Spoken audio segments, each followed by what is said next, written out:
FO est opposé à la réforme des retraites que prépare le gouvernement, et voici pourquoi. Le projet vise à transformer les différents régimes actuels en un système de retraite universel par points qui amplifie les conséquences des contre-réformes précédentes.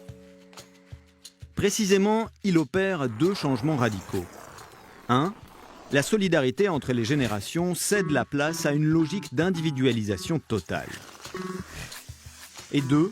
Les régimes spéciaux qui prennent en compte les spécificités de certaines professions sont remis en cause.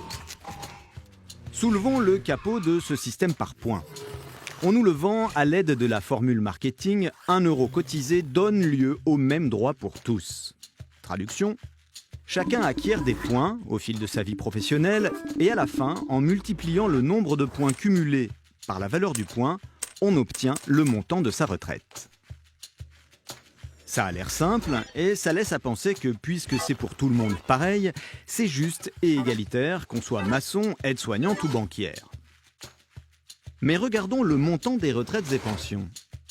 Ce système ne prend plus en compte les 25 meilleures années d'un salarié du privé ou les 6 derniers mois d'un fonctionnaire, mais toute la carrière. Les 25 meilleures années comme les 17 pires. D'après FO, il faut s'attendre à une baisse de 30% du montant des retraites et pensions. De plus, rien n'assure que la valeur du point ne varie pas au moment de prendre sa retraite. Ce sera donc l'incertitude absolue sur le montant de sa pension. Autre question, que se passera-t-il si, à l'âge légal de départ, 62 ans, un salarié n'a pas assez de points pour une retraite décente?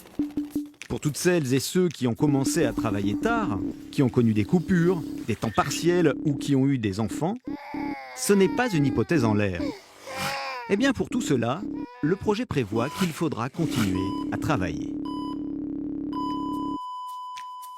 Plus de 50% des salariés du privé ne sont plus en activité au moment de prendre leur retraite parce qu'ils sont au chômage ou en invalidité par exemple.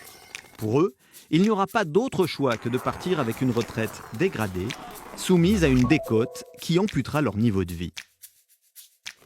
Quant à la prise en compte de la pénibilité du travail, qui se traduit concrètement pour certains par des années de vie en bonne santé en moins, c'est le brouillard complet.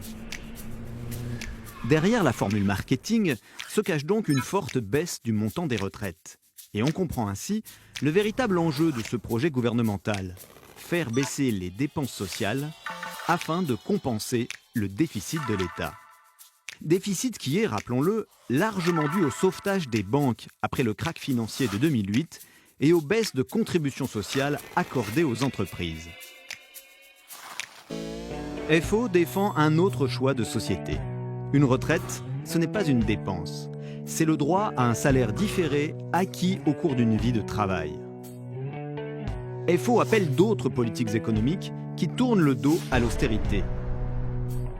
Revaloriser les salaires, créer de l'emploi, c'est mécaniquement rééquilibrer les régimes d'assurance sociale, dont les retraites. C'est donc au nom de cet autre choix de société que FO s'oppose au projet du gouvernement.